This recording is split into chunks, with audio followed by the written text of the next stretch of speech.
I'm Marina Diaz reporting for Viking Sports Network. I'm here with Jess Pope. Hi, Jess. I understand that you are part of the NBC Rodeo team and you compete in the Bareback horse riding.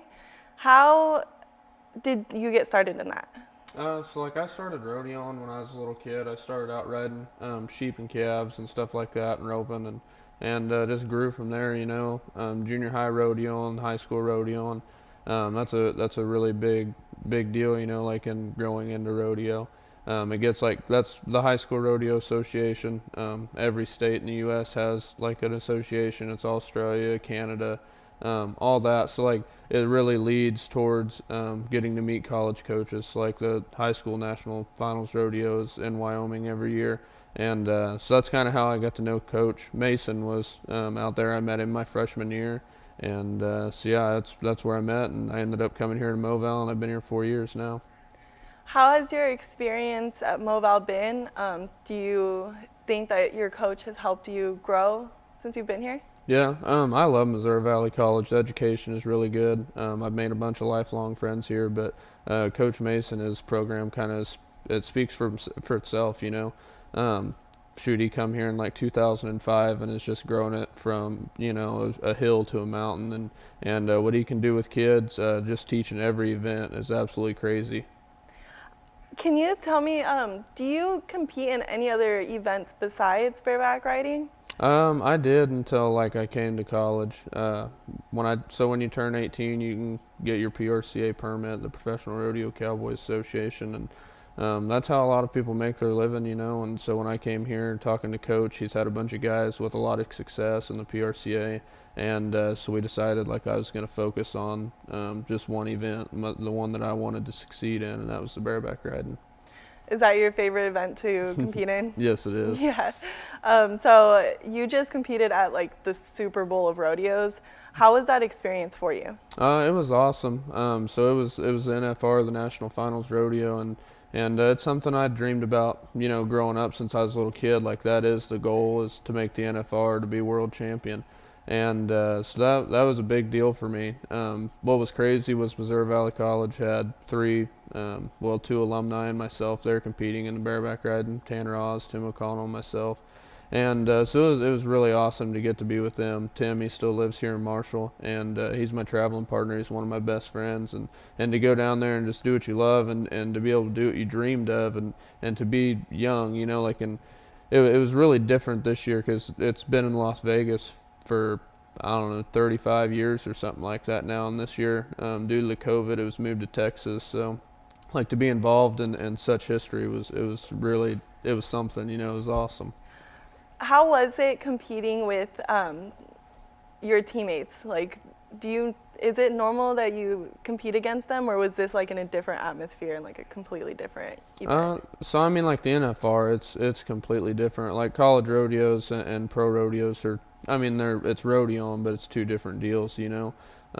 Like what's cool about rodeo is I'm not competing against anybody else. Like I'm competing against me and the horse that I've drawn, and I think that's what's cool. Like to have the camaraderie with everyone else and to be such good friends is like we're out there just living the dream. Like all summer long, we're going rodeoing, flying and driving all over the U.S., going from city to city, getting to rodeo every day, and it's awesome. Like I mean, we just go have fun and best friends and get to go do what we do. I guess it's our job. That is incredible. Can you, how was it during COVID? Like, have you been to the NFR before? So I've been and watched the NFR. So I made the permit finals when I was a sophomore in college, I think, or maybe as a freshman. It was in Vegas at the South Point. And Tim, he actually had gotten me some tickets to go watch the performance in the NFR. And like the NFR, it's just different, like it is the biggest stage of rodeo that there is. There isn't a bigger rodeo than the NFR. And to watch it, like it just builds a fire under you, and to go compete, it was really cool. With the COVID and being in Texas, it was different and everything, but it was still the NFR. Yeah. Were there like regulations that were put in place that wouldn't have normally been there? Yeah, I mean, like just the seating and everything. That was the biggest deal with it not being able to go to Vegas was they couldn't have any. They could only have like 9,000 people as spectators there when usually they have like 30. So when they moved it, it was at the new ballpark stadium that they built there in Arlington, and I mean they sat 30 people in there and still had them spaced out. You know, as your standard COVID-19 guidelines with your face mask and everything. But I mean, I guess shoot, it seems to kind of be the new norm for right now. I know, it seems like something we've all had to deal with lately. Um, so what was it like, like preparing for it? What was your mindset going into these events?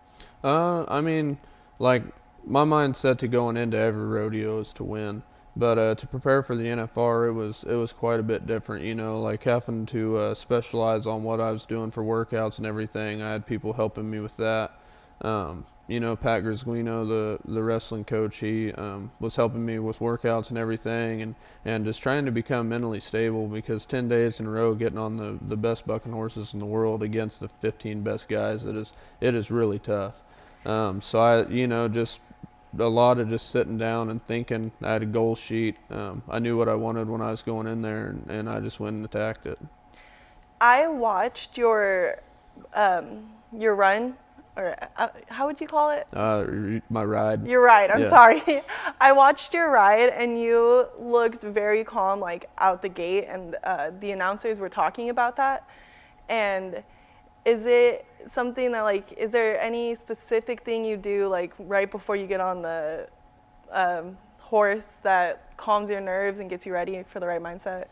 I mean, if anybody ever tells you that like they're not scared or like myself, like that's definitely a lie. I mean, being nervous is definitely a big deal, and being down there, I was super nervous, but I also know that I've put in the work since I was a little kid. You know, like every day riding the spur boards, the bucking machines, the workouts.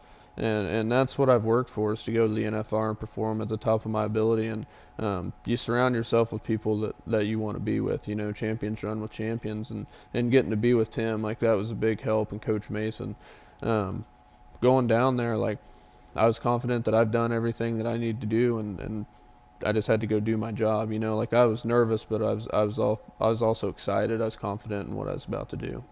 Well, is there anything else that you would like to add? I mean, not really. Just a special thanks to Coach Mason and everything he's done for the rodeo program here. And you guys are doing a raffle currently, correct? Yeah, so the rodeo team's doing a beef raffle. That'll be $10 a ticket, and it's 2 chances to win a half a beef. The drawing will be March 1st, and all the proceeds go to the Missouri Valley College. It's a great deal. You know, it's with COVID, we don't get to do very many fundraisers or anything, so that's just kind of what we have to do. All right, well, thank you for joining us, Jess. I'm Marina Diaz with Jess Pope. I hope you guys have a wonderful rest of your day. Thanks for joining us on Viking Sports Network.